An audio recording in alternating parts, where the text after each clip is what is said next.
বন্ধুরা, ভাবুন তো একবার, যে দেশের কাছে ভারতের চেয়ে দ্বিগুণেরও বেশি যুদ্ধবিমান রয়েছে, যে দেশ নিজেদের সুপার পাওয়ার বলে দাবি করে এবং কথায় কথায় ভারতকে চোখ রাঙায়, সেই চীনকে যদি ভারত আকাশসীমার লড়াইয়ে ধুলো খাইয়ে দেয়, তবে কেমন লাগবে? হ্যাঁ, ঠিকই শুনছেন। 2026 সালের একদম তাজা খবর অনুযায়ী বিশ্বের অন্যতম বিশ্বস্ত সামরিক মূল্যায়ন সংস্থা world directory of modern military aircraft বা WDMMA এর 2026 সালের গ্লোবাল এয়ার পাওয়ার র্যাঙ্কিংয়ে ভারতীয় বায়ুসেনা বা IAF চীনকে এক বিশাল ধাক্কা দিয়ে বিশ্বের তৃতীয় শক্তিশালী বায়ুসেনা হিসেবে নিজের জায়গা ধরে রেখেছে। সবচেয়ে বড় চমকটা কোথায় জানেন? 2022 সালের পর থেকে এই নিয়ে টানা পঞ্চমবার চীনকে পিছনে ফেলে এগিয়ে গেল ভারত। আর এই খবর সামনে আসতেই বেজিংয়ের বুকে যেন ভূমিকম্প শুরু হয়ে গেছে। চীনের সরকারি মুখপত্র গ্লোবাল টাইমস এবং তাদের প্রতিরক্ষা বিশেষজ্ঞরা রীতিমতো ক্ষোভে ফেটে পড়ছেন। তারা ভারতের এই দুর্দান্ত সাফল্যকে বলছেন কাগুজে শক্তি বা পেপার এয়ারফোর্স। কিন্তু কেন চীন এতটা ছটফট করছে? কেন সংখ্যার দিক থেকে অনেক এগিয়ে থেকেও চীন ভারতের কাছে বারবার হেরে যাচ্ছে?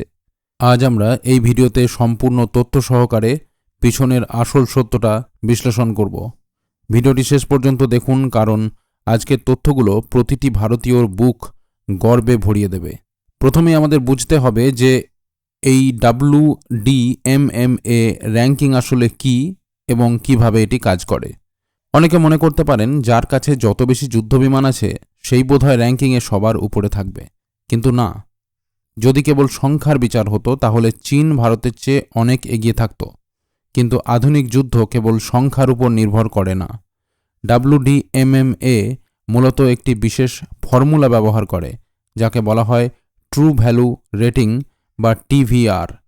এই রেটিংয়ে শুধুমাত্র যুদ্ধবিমানের সংখ্যা গোনা হয় না, বরং দেখা হয় বিমানের আধুনিকীকরণ কেমন, লজিস্টিক সাপোর্ট কতটা মজবুত, পাইলটদের ট্রেনিংয়ের মান কেমন, বায়ুসেনার বহুমুখী ক্ষমতা এবং নিজেদের দেশে বিমান তৈরির ক্ষমতা কতটা উন্নত। এই কঠোর পরীক্ষায় পাশ করে 2026 সালের তালিকায় ভারতের ট্রু ভ্যালু রেটিং দাঁড়িয়েছে 69.4। আর চীনের রেটিং কত জানেন? মাত্র 63.8। অর্থাৎ রেটিংয়ের বিচারে চীন ভারতের চেয়ে অনেকটাই পিছিয়ে চতুর্থ স্থানে রয়েছে, আর ভারত জ্বলজ্বল করছে তৃতীয় স্থানে, যার ঠিক উপরেই রয়েছে কেবল মার্কিন যুক্তরাষ্ট্র এবং রাশিয়া। এখানে একটি জরুরি বিষয় আপনাদের জানিয়ে রাখি, যা অনেক মিডিয়া চ্যানেল ভুলভাবে উপস্থাপনা করে। WDMMA এর মূল তালিকায় ভারতের স্থান কিন্তু ষষ্ঠ। এখন আপনি বলবেন, একটু আগেই তো বললেন ভারত তৃতীয় স্থানে। হ্যাঁ, বুঝিয়ে বলছি। আসলে আমেরিকার বায়ুসেনা, নৌসেনা, ল্যান্ড আর্মি এবং মেরিন কর্পসের নিজস্ব বিমান শাখাকে এই তালিকায় আলাদা আলাদা বাহিনী হিসাবে ধরা হয়েছে। এই 4টি মার্কিন শাখা এবং রাশিয়ার বিমান বাহিনীর পর ভারতীয় বায়ুসেনা একক বাহিনী হিসাবে ষষ্ঠ স্থানে রয়েছে। কিন্তু যখন আমরা দেশের ভিত্তিতে সামগ্রিক আকাশশক্তি বা অ্যাভিয়েশন পাওয়ার তুলনা করব, তখন পুরো আমেরিকার সমস্ত বিমান বাহিনীকে এক ধরে ভারত কিন্তু বিশ্বের বুকে বুক ফুলিয়ে তৃতীয় শক্তিশালী দেশ হিসাবে উঠে আসে। আর চীন সেখানেও ভারতের পেছনে পড়ে রয়েছে। এবার চলুন আসল অঙ্কে আসা যাক। চীন কেন ভারতের কাছে বারবার হেরে যাচ্ছে? চীনের পিপলস লিবারেশন আর্মি এয়ারফোর্স বা PLAAF এর কাছে রয়েছে প্রায় 3700টিরও বেশি এয়ারক্রাফট। অন্যদিকে ভারতীয় বায়ুসেনার মোট বিমান বা এয়ারক্রাফটের সংখ্যা 1716টি। অর্থাৎ সংখ্যার দিক থেকে চীন আমাদের দ্বিগুণ।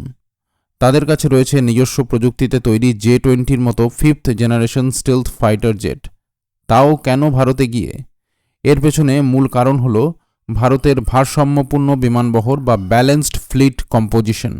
WDMMA তাদের রিপোর্টে স্পষ্টভাবে দেখিয়েছে যে ভারতীয় বায়ুসেনার বহর অত্যন্ত সুপরিকল্পিত। ভারতের 1716টি বিমানের মধ্যে যুদ্ধবিমান রয়েছে 542টি, যা মোট বহরের 31.6%। এর মধ্যে রয়েছে সুখোই 30 MKI, রাফালে, তেজাস এবং আপগ্রেডেড মিরাজ 2000 এবং MiG-29 মতো দুর্দান্ত সব বিমান।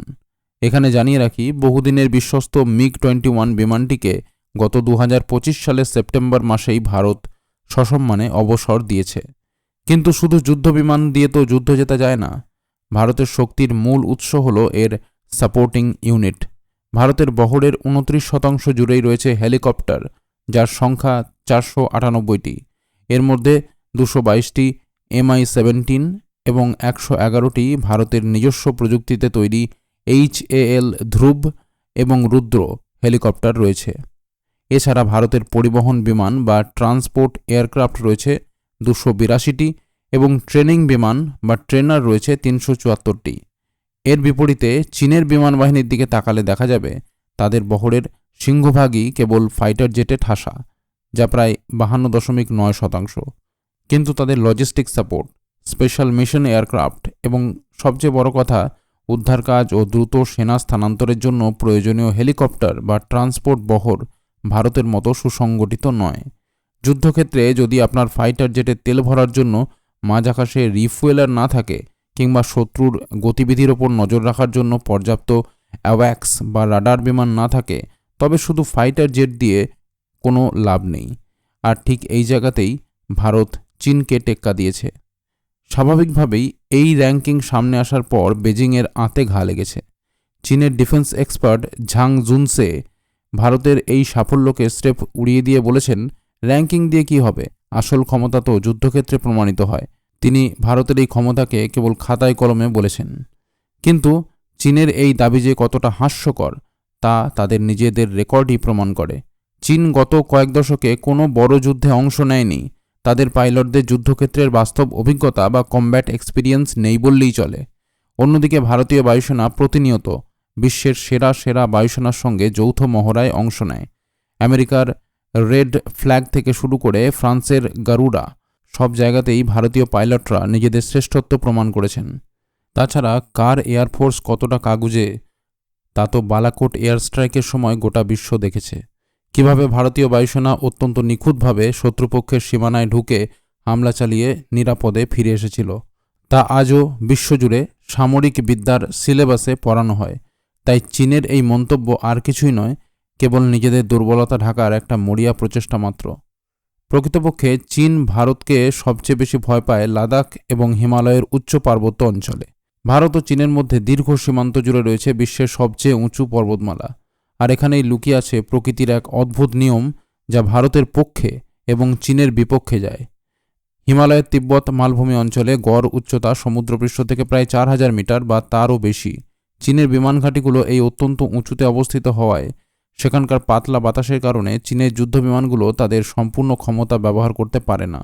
পাতলা বাতাসে বিমানের লিফট বা ওড়ার ক্ষমতা কমে যায়, ফলে চীনের J-20 বা অন্যান্য যুদ্ধবিমানগুলো তাদের পূর্ণ যুদ্ধাস্ত্র এবং জ্বালানি নিয়ে টেক অফই করতে পারে না। অন্যদিকে ভারতের বিমান ঘাঁটিগুলো সমতল বা তুলনামূলকভাবে কম উচ্চতায় অবস্থিত, ফলে তেজস বা সুখোইয়ের মতো ভারতীয় ফাইটার জেটগুলো একদম ফুল লোডেড হয়ে সম্পূর্ণ অস্ত্রশস্ত্র নিয়ে অনায়াসে উড়ে গিয়ে চীনের ওপর আঘাত হানতে সক্ষম। এর সাথে যোগ হয়েছে ভারতের শক্তিশালী আকাশ প্রতিরক্ষা ব্যবস্থা, রাশিয়ার তৈরি S-400 Triumf air defence system এবং ভারতের নিজস্ব আকাশ ক্ষেপণাস্ত্রের যুগলবন্দি ভারতের আকাশ সীমাকে এক অভেদ্য দুর্গে পরিণত করেছে। আর আমাদের দেশীয় প্রযুক্তিতে তৈরি ব্রহ্মোস এবং অস্ত্র মিসাইল তো যে কোনো শত্রুর বুকে কাঁপন ধরানোর জন্য একাই 100। একটি শক্তিশালী এবং দায়িত্বশীল দেশ হিসাবে আমাদের যেমন নিজেদের শক্তির ওপর গর্ব করা উচিত, তেমনি আমাদের দুর্বলতাগুলিকেও এড়িয়ে যাওয়া চলবে না। সত্য এটাই যে ভারতীয় বায়ুসেনার সামনে এখন বেশ কিছু বড় চ্যালেঞ্জ রয়েছে। আমাদের সবচেয়ে বড় খামতি হলো যুদ্ধবিমানের স্কোয়াড্রন সংখ্যা। ভারতের আকাশসীমা সম্পূর্ণ সুরক্ষিত রাখতে অনুমোদিত স্কোয়াড্রন সংখ্যা হওয়া উচিত 42টি, কিন্তু বর্তমানে ভারতের হাতে রয়েছে মাত্র 29টি স্কোয়াড্রন। আমাদের এই মুহূর্তে আরও বেশি ফাইটার জেটের প্রয়োজন। এছাড়া মাঝ আকাশে জ্বালানি ভরার জন্য এয়ার রিফিউয়েলার এবং শত্রু বিমানের ওপর নজর রাখার জন্য আরও বেশি অ্যাওয়াক্স বা বিশেষ নজরদারি বিমানের প্রয়োজন। তবে আশার কথা হলো, ভারত সরকার এবং বায়ুসেনা হাত গুটিয়ে বসে নেই। ইতিমধ্যেই 180টি দেশীয় প্রযুক্তিতে তেজস মার্ক 1A ফাইটার জেটের অর্ডার দেওয়া হয়েছে, যার প্রথম লট খুব শীঘ্রই বায়ুসেনায় অন্তর্ভুক্ত হতে চলেছে। এছাড়াও বায়ুসেনার শক্তি আরও বাড়াতে 114টি মাল্টি রোল ফাইটার এয়ারক্রাফট বা রাফাল কেনার প্রক্রিয়াও দ্রুত গতিতে এগিয়ে চলেছে। আগামী দশকের মধ্যে পুরনো হয়ে যাওয়া জাগুয়ার এবং মিরাজ 2000 বিমানগুলোকে বদলে সম্পূর্ণ আধুনিক ও দেশীয় যুদ্ধবিমান দিয়ে ভারতের আকাশকে সুরক্ষিত করার ব্লুপ্রিন্ট তৈরি হয়ে গেছে। তাহলে বন্ধুরা, শেষ কথা এটাই দাঁড়ায়, যুদ্ধ কেবল বড় বড় প্রযুক্তির আস্ফালন বা সস্তা সংখ্যা দেখিয়ে জেতা যায় না। যুদ্ধ জেতা যায় রণকৌশল, পাইলটদের অসীম সাহসিকতা, সঠিক ভারসাম্য এবং লজিস্টিক সাপোর্টের জোরে। আর এই সমস্ত দিক বিচার করেই আজ বিশ্ব দরবারে ভারতীয় বায়ুসেনা চীনকে ধুলো খাইয়ে দিয়ে তৃতীয় স্থান অধিকার করেছে। ভারতীয় বায়ুসেনার এই ঐতিহাসিক এবং গৌরবময় সাফল্য নিয়ে আপনার কী মতামত? চীন কি সত্যিই ভারতের এই উত্থানে ভয় পেয়ে গেছে? কমেন্ট সেকশনে আপনার মূল্যবান মতামত অবশ্যই জানান। আমাদের বীর জওয়ানদের প্রতি সম্মান জানাতে একবার জয় হিন্দ লিখতে ভুলবেন না। ভিডিওটি ভালো লাগলে অবশ্যই একটি লাইক করুন, বন্ধুদের সাথে শেয়ার করুন এবং এই ধরনের সমস্ত রোমাঞ্চকর প্রতিরক্ষা ও ভূ রাজনৈতিক খবরের জন্য আমাদের চ্যানেলটিকে এখনই সাবস্ক্রাইব করে পাশের বেল আইকনটি প্রেস করে রাখুন। দেখা হচ্ছে পরের ভিডিওতে। ধন্যবাদ।